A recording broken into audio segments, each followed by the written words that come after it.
Hey, welcome back to the channel. So back in December of 2020, I did a video on a free writing app called Frostwriter, which its entire purpose is to help get you into the zone of whatever you're working on, meaning that rather than just writing out a scene and crossing your fingers that it's working, because when we're writing, obviously we're trying to do our best, we're integrating our research or our character ideas. We're just trying to get into the head of the character, but oftentimes we forget to get into the head of the reader or the observer. If it's like if we're doing, let's say, a multimedia presentation or whatever, we forget that there's a contract between not only us and our story, but to those who we share it with. And a lot of times when we want to be able to make that connection with the readers, we want to make sure that we also invoke the proper mood to get them there. And Frostwriter kind of helps bridge that gap by allowing you to feel what you want your readers to feel and not just pretend that everything's coming together fine. And it does so in a way that's not distracting. If you think of apps like Scrivener, where they have these features where you can block out all of the surrounding bells and whistles, so you can focus directly on the text, or there's other apps that give you different features that allow you to stay focused on what you're doing. Frostwriter has a lot of that idea where the idea is that you're getting yourself into a visual space where you have a background that helps set that mindset. So, like for example, in the photo you see before you, you're looking at a space background, and so obviously, you wouldn't have that background set up unless you're writing a space story. Whether it's galactic battle or just galactic travel, whatever the case may be. The idea there is that you're not going to see palm trees in front of you if you're writing about space, because that's going to mess up your way of thinking through things. And likewise with the music, I don't think you're going to be playing a tropical theme, unless you're writing like an episode of Firefly. When you're rendering your space odyssey, you want something that's more akin to something you might hear in Star Wars or whatever the case may be, something that's familiar to the genre that you're writing in. And Frostwriter's goal is to get you into that mind space so that when you're writing, you feel it, you feel what you're doing, and then you can more accurately translate that to your reader. And while the writing app itself is kind of okay, it's a glorified text pad, which means you're not going to have the formatting, you're not going to have any of the elements that may help you really fine-tune your writing. The whole point is not to make the perfect draft, but to get the first draft to integrate with your feeling, with your mood, and so that what's happening on page does in fact generate some kind of excitement, or at least authenticity.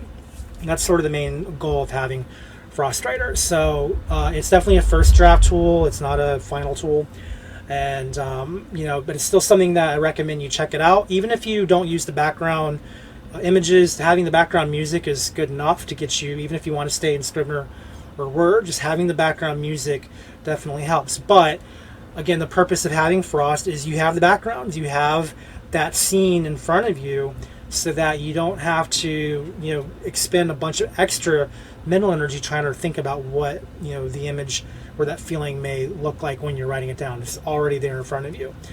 So that was what 3.0 is all about. The reason why I'm doing a video today is 4.0 is just around the corner, and the developer has actually reached out to me and asked for me to check it out, and I said yes, because I like Frost. I think Frost is a good program, and I think it's something that you may like too. If you haven't discovered it yet, now's a good time.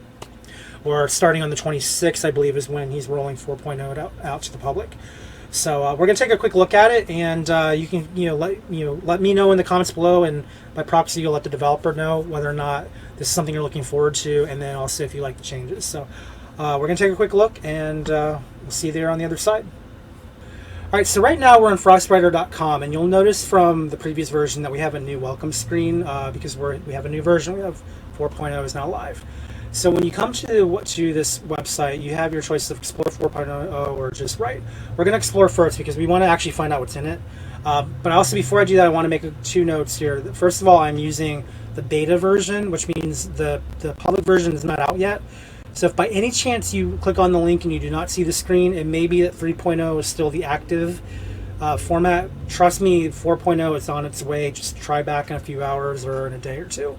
It's supposed to be live on the 26th, which is about when I think this video will go live.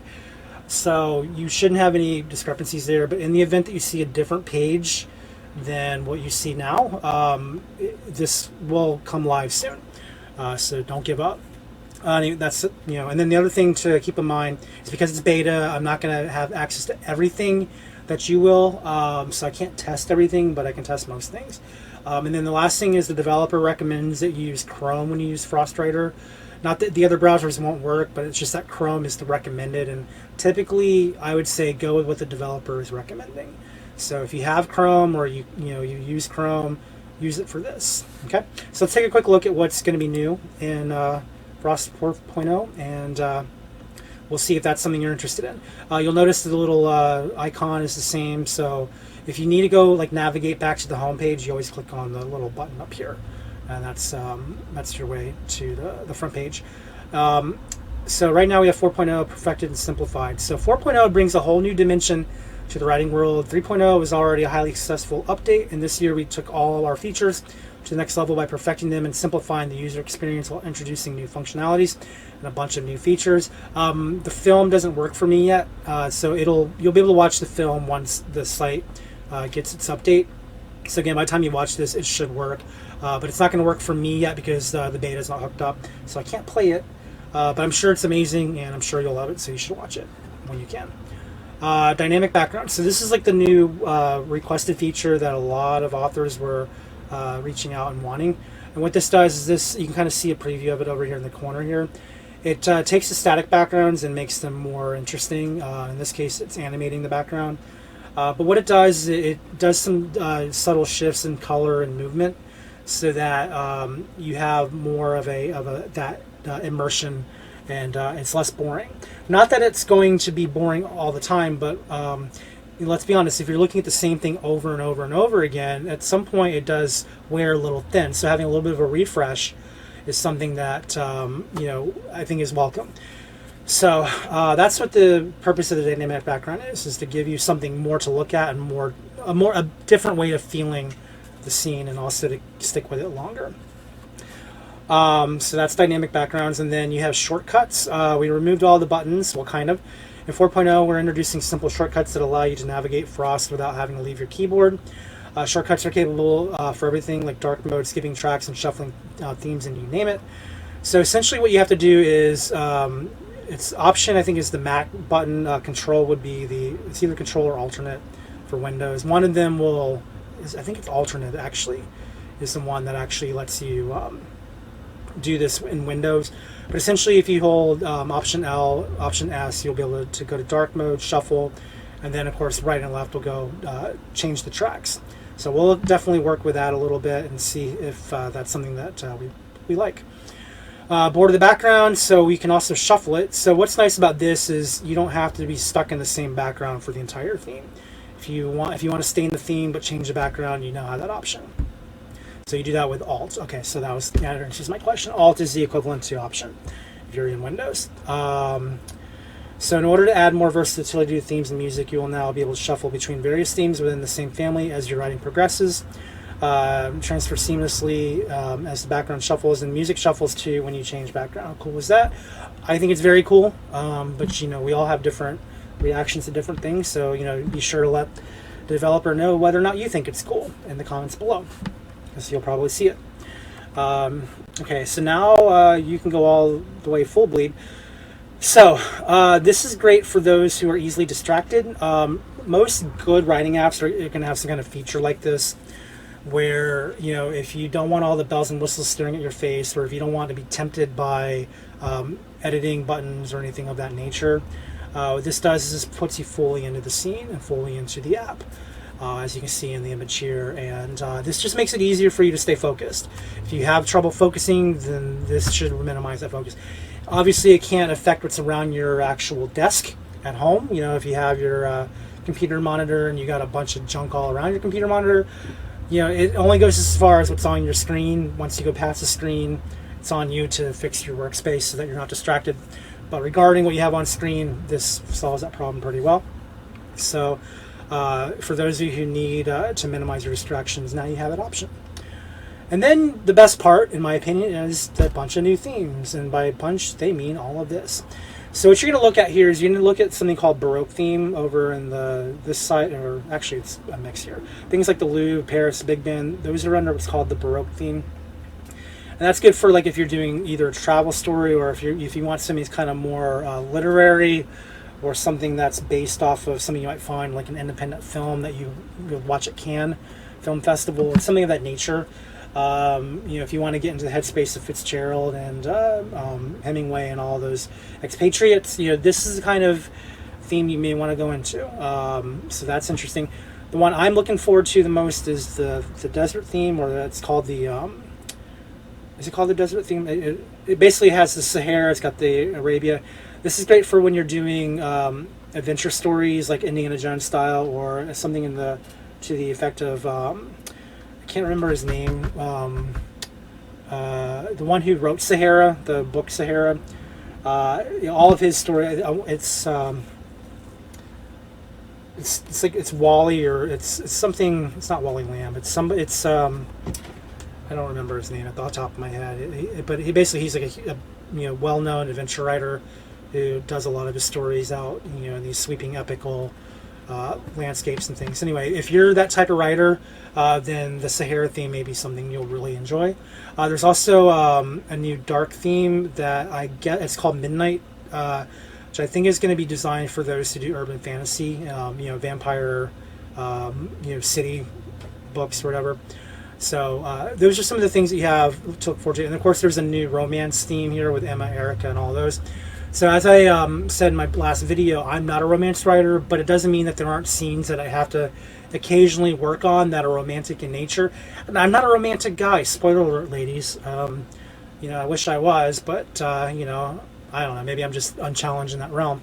But when it comes to writing romantic themes, I kind of need the help. And so this theme here with Emma, Erica, and all of those lovely ladies is it might actually get my headspace in the proper place where I can actually render a scene that's believable and not just my limited perspective of what I think a romance should be.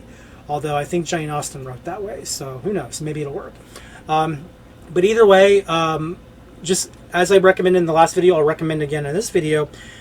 Whether you're writing strictly in a genre, or if you're mixing genres, or if you just need scenes that maybe cross genres briefly before going back to original genre, Frostwriter's best asset is to allow you to get in that headspace, so that if you are having trouble developing a scene because maybe it's just not your style, or maybe it's just something you don't have enough expertise in, just getting into the mind frame of having the music, having the background might be enough. And it's definitely worth trying. It may not be the perfect solution, and again, that's up to you to make that decision, but I don't think it'll hurt to try it. So Frostwriter, it's a free app. The update here 4.0 is free. There's no reason not to try it. And again, the only stipulation I would have for all of this is just remember it is basically like writing in TextPad or Notepad, which means you're not going to have all the special formatting that you might normally want. So, Frostwriter's first main job is just to help you get your ideas down. What you do after that, when you edit it, you really should probably use Microsoft Word or Scrivener, or there's an upcoming app that I'm going to talk about soon that I've been testing for a while that I think is excellent, but I'm not ready to do the video on that just yet, but it will probably next couple of weeks, so stay tuned for that. There's multiple writing apps out there that will probably be better for the editing process, but just getting the thoughts down, Frostwriter really is a good starting point, and just these new themes I think will make that even better. So you got 30 themes of 17 hours of music, so that's really, in my opinion, an awesome new addition. And the developer says he's been working on it all summer, and I can tell you, just having been spending the last few months working on my website, it's no quick and easy task to do this, and so there's definitely a labor of love that's going into this design, and I definitely think that you want to check it out, because nobody puts that much time and effort into something that sucks. I mean, they can, but it's not common. So I would say give it a shot. As soon as you stop watching this video, go to frostwriter.com and check it out. So anyway, and then you do have Redesign theme selection catalog. So I think this is going to be based more on the web app itself. You can see, Nightfall was one I was trying to think of, not Midnight. These are some of the new themes you have here. When you go through the catalog, basically they simplified it so that all you have to do is you go to the new selection catalog where you just scroll horizontally, or use the buttons below to choose a theme. So you don't have to click on a bunch of buttons. Like the 3.0, you had to click the arrows, and I mean it worked. I'm always a proponent of at least does it work. I'm okay with clunky and painful if it works, as opposed to simplified and doesn't work. But in this case, I guess we get the best of both worlds, so that's good. So now, once we're at the bottom of the page, so now I think it's worth it to go take a look and see what we think of the new Frost 4.0. All right, so now that we looked at the notes, let's go ahead and take a look at the app.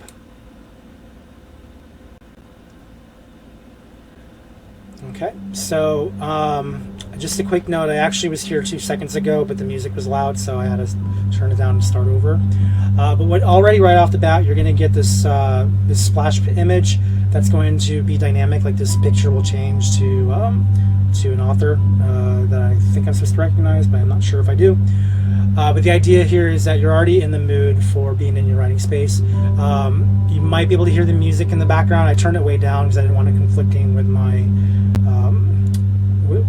talking, because every time I do that, people get upset. So, when I don't turn it down, they get upset. So, just bear in mind, it does have music, and when you actually use the app, you don't need to turn it down. In fact, the whole point of using this is to turn it up, so you can really be in that mind space there. All right, well, when I was here a minute ago, this picture changed. So you do have the arrows here if you need to do that, but I think you can also do, I just did a left arrow, right arrow. That's what happens when you left arrow, right arrow, is you actually get new backgrounds. So a lot of vintage images here.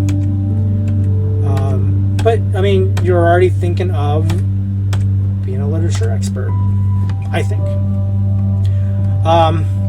It does give you a reminder, use Chrome or Safari when you're using this app. I guess that's another knock on Firefox.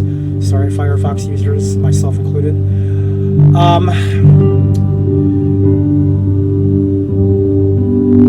You know what? Instead of having me talk a bunch, I'm going to turn the music up after all, and we're just going to use it. And then I'll do my feedback at the end. So let's just give it a try.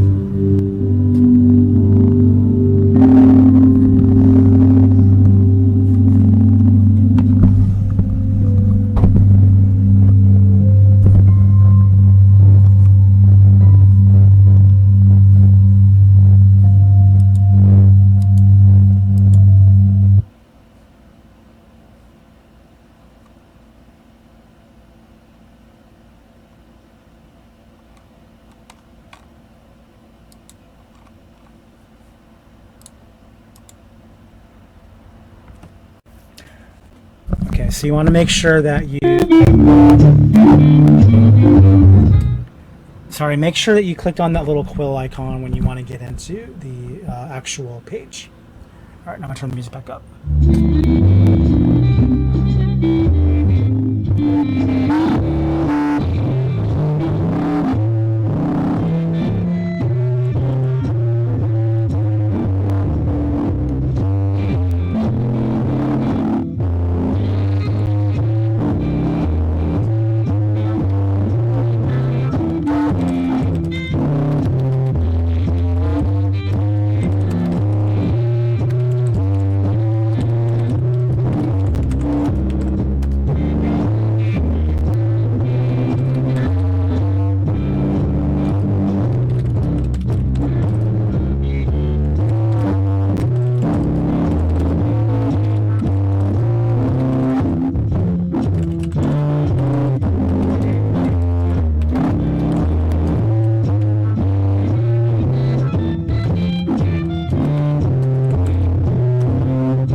Okay, I think that's good. As you can see, that is just one way to use the app. I mean, you treat it like a normal writing app. I got 300 words out of that. I would use the cloud here to save my text, which, down here I can download it, and then we're all good. I guess I'm not sure where that goes at the moment. I guess it's already in my oh, here it is. Yeah, so it goes right into your text pad, and then you can save it if you want to, and you can go and edit it in your editor of choice once it's all done. So let's just take a quick look at a couple of the other themes, and then we'll call it for today. This is the again, the Baroque theme. You also have the Cafe Latte, Big Ben. We'll take a quick look at the Cafe. I think, let's see. Oh, you know what? No, I'm sorry. It's not either or. Like, this is the theme. So you go into Baroque, and you can actually change out of Paris. You can, instead of having the Parisian theme, if you control and oops, what was that? If you hold Alt and then the arrow key, that's basically like using. Here we go. Yeah, if I do arrow key here.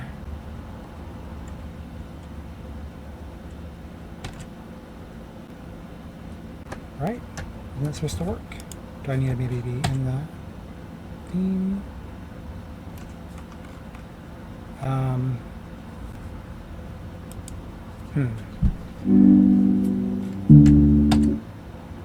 Oh, Alt. Okay, Alt is the music.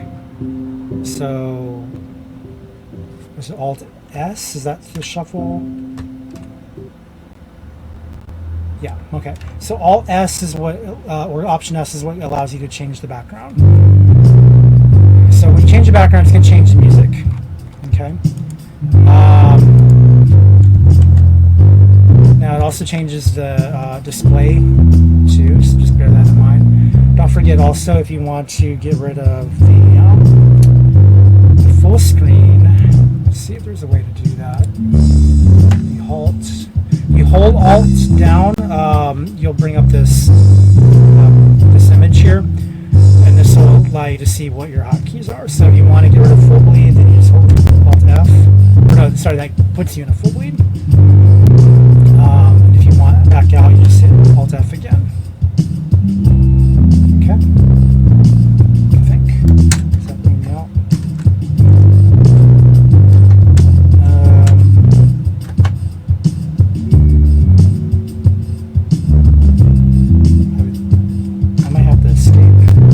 Escape brings you back out, so bear that in mind. But yeah, if you want to shuffle some others, just again Alt S will give you a new background. So now we're in the Louvre.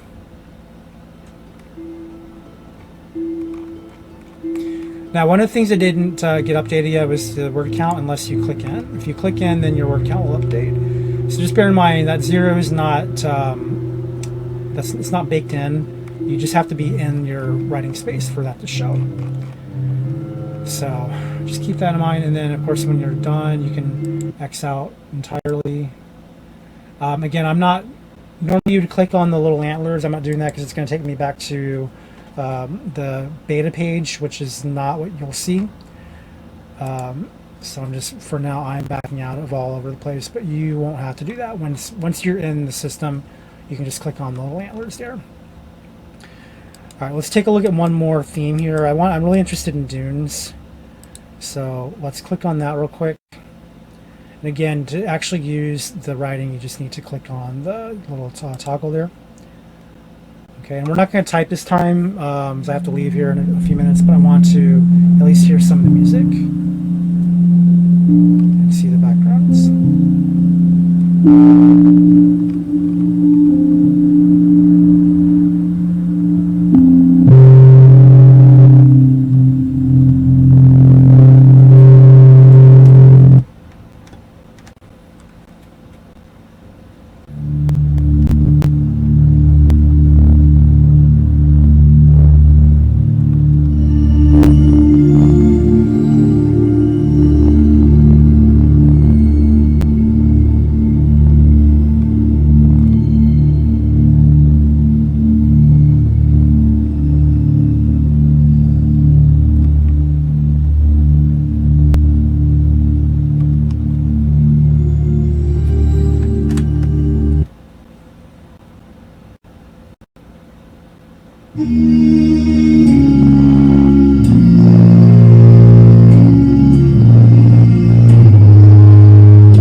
Alright, the other one, I kind of want to see one of the dynamic themes too. Maybe dark has a dynamic theme.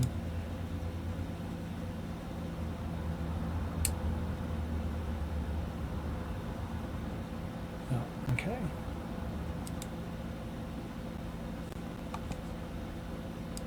I'm sure that'll be fixed once we get into the, let's try summer. Oh, no, there's one called dynamic. We'll go to the one called dynamic. How about that? All right. Subtle background movements that get you into the zone while keeping you focused. Have the majority of the users express their wish of having moving backgrounds to the cosmos. Theme, we decided to work on this request officially and worked on introducing dynamic backgrounds to most of the families. So looks like these are the options that you have here for dynamics. So if you want to find out more about that, just click on the dynamic background section, and then you can, if we go to snow, we'll see the background for snow, hopefully. Yep, there it is. I see snow falling. Very nice. And of course, there's the theme. All right, let me go and turn this back down. But anyway, this is Frostwriter 4.0. This is will be officially live hopefully by the time you see this video. Just again, go to frostwriter.com, and then from there you can just pick what you want. And again, this is mainly for first drafts and for getting your thoughts on paper.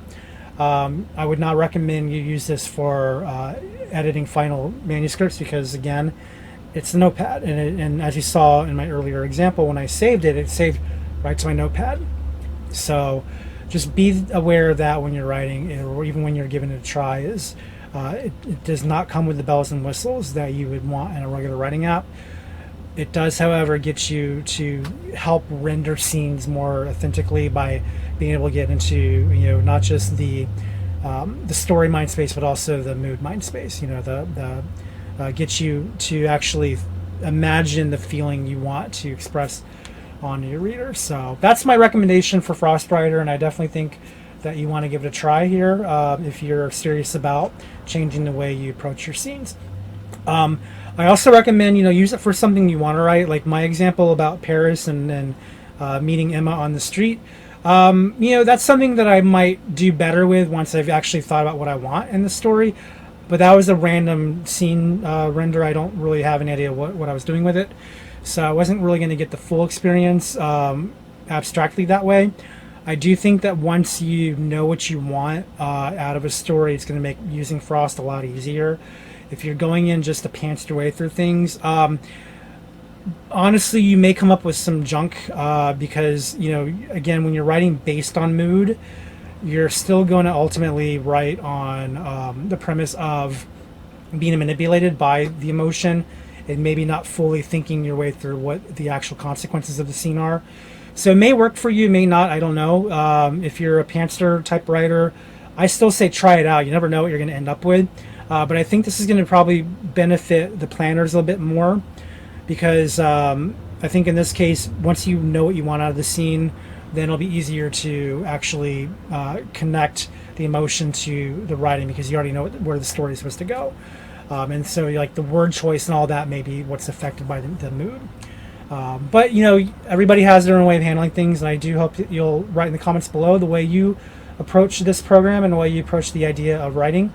And maybe you'll help someone out who's kind of stuck, not sure what to do with it. So, but anyway, yeah, let me know what you think, and then of course let the author of the program know. and we'll see what 5.0 has to offer next year or whenever the next one comes out. But I do think this is an improvement over 3.0, and 3.0 was pretty good. So I do hope that you guys like this, and give the guy give him a thank you if you don't mind. I'm sure he'll appreciate knowing people like his program. So we all want to know that people like what we put out into the public. So do express your thanks if you can. So alrighty, that's it for today. Like I said, there's another writing app I'm going to be covering soonish. I'm just kind of waiting for that to near the end of beta, but it's one I definitely think you all are going to want to keep your eye on. So do stay glued to this channel, and by glued I mean go have a life, but subscribe and hit the bell and do all the things that YouTubers tell you to do, and just watch your for your inbox. And so that video will come live probably in the next couple weeks, I'm guessing. Again, it'll be an introduction. I don't want to spoil the surprise of what it is just yet.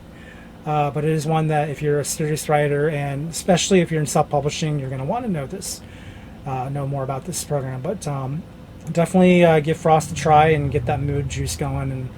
And sorry I said the word mood juice. So anyway, that's it for today, and I'll talk to you all next time. Thanks. Bye.